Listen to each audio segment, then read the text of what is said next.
Hi what's up guys, मैं हूँ Rimita and welcome back to my YouTube channel. दोस्तों आज मैं एक्सप्लेन करने वाली हूँ देम सीरीज का एपिसोड 3 एंड 4। अगर आपने इसके पहले का एपिसोड एक्सप्लेनेशन नहीं देखा है तो मैं आपसे रिक्वेस्ट करूंगी कि पहले आप उस वीडियो को देख लीजिए ताकि आपको आगे की कहानी समझ में आए। So without wasting any time let's get into the horror coaster ride of the series. अब हम डे 3 को देखते हैं और एमॉय फैमिली का भी आज तीसरा दिन था। हम लक को देखते हैं जो अपने घर में अकेली थी क्योंकि उसका हस्बैंड और बच्चे बाहर गए हुए थे कुछ सामान लेने। अब हम लक को बाहर गार्डन में देखते हैं, तभी वो एक वाइट बच्चे को देखती है जो उनके कपड़ों पे यूरिन कर रहा था और इस बच्चे का नाम टॉमी है। लक उस बच्चे को डांटती है लेकिन वो बच्चा एक लकड़ी उठा के लक को मारने लगता है, पर लक उससे वो स्टिक छीन लेती है और अब वो उसके पीछे सारे नेबरहुड में स्टिक लेकर घूमती है और ये सब कुछ सारे नेबर्स देख रहे थे। जब लक रियलाइज करती है कि सारे नेबर्स उसे ही देख रहे हैं और लक वहाँ से बिना कुछ कहे चली जाती है। वहाँ से वो सीधे अपने रिलेटिव हेजल के घर जाती है जो कि क्रॉम्पटन के ही पास था। अगले सीन में हम हेनरी को देखते हैं जो अपने घर का कुछ सामान लेने आया था जिसके लिए उसे 2-3 वाइट पीपल की शॉप पे जाना पड़ा। उसे डर था क्योंकि वो नहीं जानता था कि उसके साथ कैसा बर्ताव होगा, लेकिन वहाँ उसे सब नॉर्मली ही ट्रीट करते हैं जो कि एक अच्छी बात है। यहाँ से सीन लक पे सीधे शिफ्ट होता है जो अपने कजन के घर पे पहुँच चुकी थी। वो लोग लक को काफी अच्छी तरह ट्रीट करते हैं, वो सब उसे एज अ फैमिली ट्रीट करते हैं।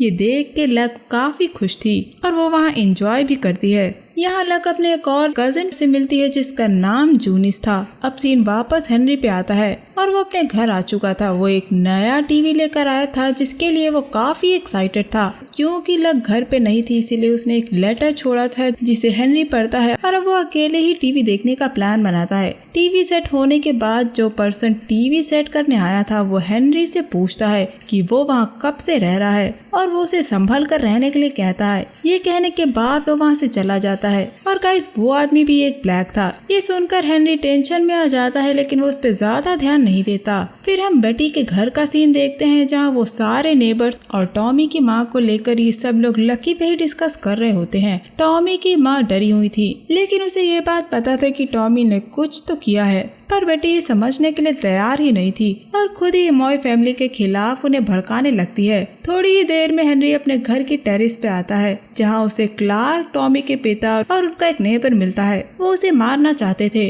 लेकिन हेनरी को ये पता था इसीलिए वो उन्हें ऊपर से डरा के भगा देता है और ये सब बेटी और उनकी नेबर्स देख लेती हैं, जिसे देखने के बाद अब ये लोग एक मीटिंग अरेंज करते हैं ताकि उन ब्लैक पीपल्स को वहाँ से भगा सके। इन सबसे अनजान हेनरी अपनी फैमिली के साथ टेलीविजन एंजॉय कर रहा था और लक अपने कजन के घर पे एंजॉय कर रही थी। वहाँ वो एक स्पीच देकर सबको थैंक्स कहती है उसे इतना लव देने के लिए और वो सबको अपने घर पे भी इनवाइट करती है। उनकी कजन की फैमिली में से एक लड़की उनसे उसका एड्रेस पूछती है जो था पार्मर्स ड्राइव, क्रॉम्पटन। पार्मर्स का नाम सुन के वो काफी डर जाती है क्योंकि वहाँ पहले भी एक फैमिली आई थी जिसने खुद ही एक दूसरे को मार दिया था, पर जूनिस ये बात पलट देता है। लेकिन मौत की बात सुनकर लक को काफी टेंशन होती है। इसके बाद हम देखते हैं कि हेजल लक को एक पार्टी के लिए तैयार कर रही होती है जिसके बीच वो लक से उनके तीनों बच्चों के बारे में पूछती है कि वो कैसे हैं, लेकिन लक ये सुन के काफी अपसेट हो जाती है। इसका रीजन शायद उसका बेटा हो सकता है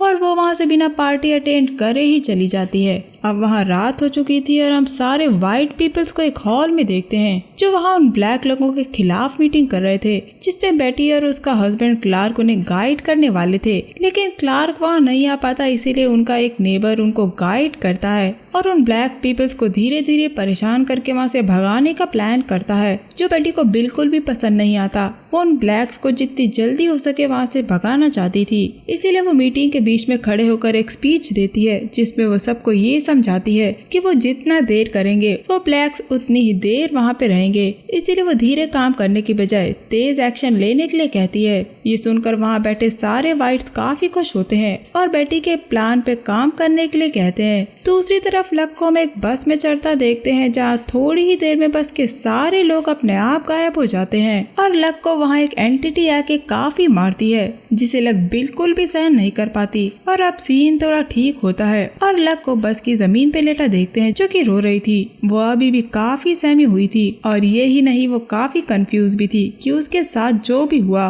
वो सच था भी या नहीं, जिस वजह से बस का ड्राइवर उसे परेशान हो जाता है और वो पुलिस को बुला लेता है। वही ऑफिसर जो पहले लकी के घर में आया था वही लक को उसके घर तक छोड़ता है और अपना ट्रीटमेंट करवाने के लिए कहता है, क्योंकि उसे भी अब लक क्रेजी लगने लगी थी। पर लक उसे हेनरी को कुछ भी ना बताने के लिए कहती है। अब उनके घर के बाहर क्लार्क और कुछ नेबर्स वहाँ पेट्रोल डालते हैं और उसमें आग लगा देते हैं, जो नीग्रोस के बारे में था। इसके बाद हम हेनरी के मॉर्निंग रूटीन को देखते हैं और इसी के साथ हम कुछ ब्लैक डॉल्स को देखते हैं। और ये डॉल्स एक तरह से ब्लैक पीपल्स की इंसल्ट कर रही थी, क्योंकि उनके फेस पे अलग अलग रंग लगे हुए थे। और ये डॉल्स उनके घर के बाहर थी। जब हेनरी अपने घर के बाहर आता है तो वो उन डॉल्स को और अपने जले हुए गार्डन को देखता है, लेकिन वो फिर भी हार नहीं मानता और अपनी बेटियों को खुद ही स्कूल छोड़कर आता है और लक को भी रिएक्ट करने से मना कर देता है। पर हेनरी के मना करने के बावजूद भी वो बेटी से मिलने जाती है। बेटी लक को नीचा दिखाकर वहाँ से भगाने की कोशिश करती है,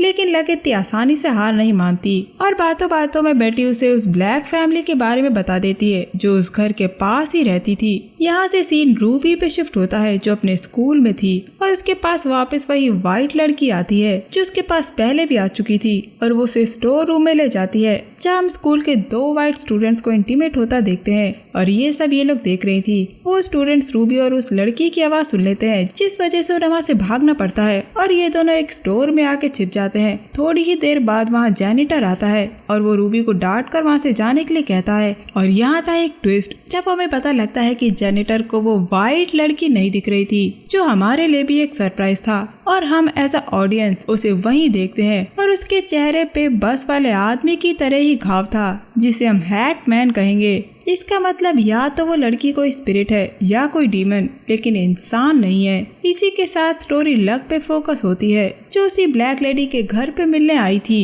जिसके बारे में उसे बेटी से पता चला था। शुरुआत में तो वो औरत एकदम नॉर्मल लग रही थी, लेकिन धीरे धीरे वो उसी हैटमैन के बारे में बात करना शुरू करती है और उसे ये बताती है कि उसी ने उन व्हाइट पीपल से लड़ने में उसकी हेल्प की थी और वो क्लीनिंग करने में भी उसकी हेल्प करता है। वो कहती है कि लक को भी उस आदमी से मिलना चाहिए। यही नहीं, वो लक को अपने बच्चों के बारे में भी बताती है। वो अपने बच्चों की फोटो दिखा के बताती है कि उसके 2 बेटे हैं। उसके बेटे ग्रेसी की एज के ही लग रहे थे। अब लक को भी वो औरत मेंटली डिस्टर्ब लगने लगी थी, क्योंकि वो सिर्फ सफाई के बारे में ही बात किए जा रही थी। इसीलिए वो उनके बच्चों को बुलाने के लिए कहती है। तो वो लेडी अपने हस्बैंड को बुलाती है, जो कि व्हील चेयर पे था और उसके दोनों पैर नहीं थे, साथ ही उसका चेहरा भी जला हुआ था। उसके हस्बैंड के आने के बाद उस लेडी को याद आता है कि उसके बच्चे किचन में थे और जब ये लोग किचन में पहुंचते हैं तो वहाँ हर जगह खून था और वो लेडी अपने बच्चों को ओवन में से निकालती है, जो कि ऑन था। ये सब देखने के बाद लक काफी डर जाती है और जल्दी से वहाँ से भागने की कोशिश करती है। रास्ते में उस लेडी का हस्बैंड उसे कुछ कहने की कोशिश करता है, लेकिन लक इतना ज्यादा डर गई थी कि वो वहाँ से भाग जाती है। यहाँ से सीन सीधे हेनरी पे फोकस होता है, जो कि अपनी बॉस की पार्टी में आया था, जहाँ सारे व्हाइट पीपल थे और हेनरी वहाँ अकेला ही ब्लैक था। इसके बाद हम बेटी को देखते हैं, जो अपने नेबर के साथ, जो कि एक आदमी था। वो बेटी के पास कुछ काम से आया था। यही नहीं, उसकी नेबर्स की काफी लेडीज और बेटी को भी वो पसंद था। यहाँ ये दोनों बात करते हैं और ये आदमी बेटी को प्रेज करता है कि पिछली रात बेटी ने अच्छी स्पीच दी थी। अब बेटी उसके साथ उन ब्लैक पीपल्स को भगाने की बात करने लगती है। इसी बीच बातों बातों में बेटी उसे अपने मन की बात बताती है कि उसे छुट्टियों पे जाना है, जहाँ वो सिर्फ रेस्ट कर सके और जहाँ कोई भी ना हो, कोई टेंशन ना हो। ये सुनने के बाद वो आदमी बेटी से ये कह के चला जाता है कि वो उसे कभी भी किसी भी टाइम हेल्प के लिए बुला सकती है। दोस्तों, बेटी का कैरेक्टर काफी खोया खोया सा था। अगर वो किसी से कुछ बात भी करती थी तो ऐसा लगता था कि वो मन में कुछ सोच रही है, लेकिन आखिर इसका कैरेक्टर ऐसा क्यों है, इसका रीजन हमें सीरीज में आगे पता चलेगा। इसीलिए प्लीज इस वीडियो को पूरा देखिए। इसके बाद हम हेनरी को देखते हैं तो हमें पता चलता है कि जिस पार्टी में हेनरी आया था कि वो पार्टी उसके बॉस स्लॉथ ने रखी थी, क्योंकि उसके एम्प्लॉयज ने काफी अच्छी परफॉर्मेंस दी थी। पार्टी में हेनरी स्लॉथ से मिलने की कोशिश करता है, लेकिन उसका टीम लीडर उसे रोक देता है, क्योंकि वो बताता है कि उसने अभी तक मिस्टर स्लॉथ से ये नहीं बताया है कि उनके यहाँ इंजीनियर एक नीग्रो है। लेकिन हेनरी फिर भी हिम्मत करके उनसे मिलता है और उनकी ये मीटिंग काफी अच्छी जाती है। मिस्टर स्लॉथ हेनरी को भी नॉर्मली ट्रीट करते हैं, जिसे हेनरी को भी अच्छा लगता है। अगले सीन में हम वापस बेटी को देखते हैं, जो अपने पेरेंट्स के घर आई थी और वो अपने पेरेंट्स से 7 साल के बाद मिल रही थी। लेकिन उसके पेरेंट्स बेटी को देख के इतना ज्यादा खुश नहीं होते, वो उसे नॉर्मली ट्रीट करते हैं। अब बेटी उनसे एज अ लोन कुछ पैसे मांगती है, क्योंकि उसे अपना घर शिफ्ट करना था, जिसपे उसके डैड तो रेडी थे लेकिन उसकी मॉम नहीं, क्योंकि उन्हें लगता था कि बेटी उनसे सिर्फ पैसों के लिए मिलने आई है, पर ऐसा नहीं था। बेटी उन्हें बताती है कि उसे उन दोनों की काफी याद आती है। ये सुनकर उसके डैड चेक बुक को मंगवा लेते हैं पर साइन नहीं करते। वो उससे वहाँ पहले रुकने के लिए कहते हैं, जिसके लिए वो पहले तो रेडी हो जाती है, पर बाद में उसे रियलाइज होता है कि उसके पेरेंट्स उसकी हेल्प नहीं करने वाले, इसीलिए वो वहाँ से रोते हुए चली जाती है। घर पहुँचने के बाद बेटी क्लार्क से पूछती है कि वो मीटिंग में क्यों नहीं आया, तो क्लार्क जवाब देता है कि वो बहुत बिजी था। लेकिन बेटी को काफी गुस्सा आता है क्योंकि क्लार्क को मीटिंग में होना चाहिए था, जिस वजह से उनकी लड़ाई भी हो जाती है। पर क्लार्क लास्ट में बेटी से माफी मांग लेता है, जिस पे बेटी कहती है कि उसे क्लार्क की हेल्प नहीं चाहिए, बल्कि क्लार्क को मीटिंग में खुद के लिए होना चाहिए था। ये कहकर वो वहाँ से चली जाती है। हम बाहर हेनरी को ऑफिस से आता देखते हैं, जिसे लक वहीं रोककर अपने बच्चों के साथ उसी ब्लैक लेडी के घर ले जाती है, ताकि वो हेनरी को दिखा सके कि उस लेडी ने अपने बच्चों के साथ क्या किया। पर वहाँ पहुँचने पे सब कुछ नॉर्मल था। उस घर में कोई भी खून नहीं था। उसका हस्बैंड भी बोल सकता था। और उनके बच्चों के बारे में पूछने पे वो औरत कहती है कि वो अपनी आंट के यहाँ गए हैं, जबकि लक ने अपने सामने ही उस लेडी को अपने बच्चों को ओवन में रोस्ट करते देखा था। लेकिन अब वहाँ ऐसा कुछ भी नहीं था, इसीलिए ये लोग वहाँ से चले जाते हैं। लक को विश्वास नहीं होता कि आखिर ऐसा कैसे हो सकता है, और उसे अब डर था कि लोग कहीं उसे पागल न समझे। रात में घर आने के बाद वो अपने बच्चों को सुलाती है और हेनरी के साथ इंटीमेट होती है, और बस ये एपिसोड यहीं खत्म हो जाता है। दोस्तों, आखिर लक के साथ क्या हो रहा है, वो हैटमैन कौन था, और लक को बार बार ऐसी चीजें क्यों दिख रही हैं, ये हमें सीरीज के एंड में पता चलेगा। तो मेरे साथ इस सीरीज में बने रहिएगा। मैं मिलूंगी आपसे अगले वीडियो में। तब तक के लिए अपना बहुत ख्याल रखिए। Stay safe, keep hunting, lots of love.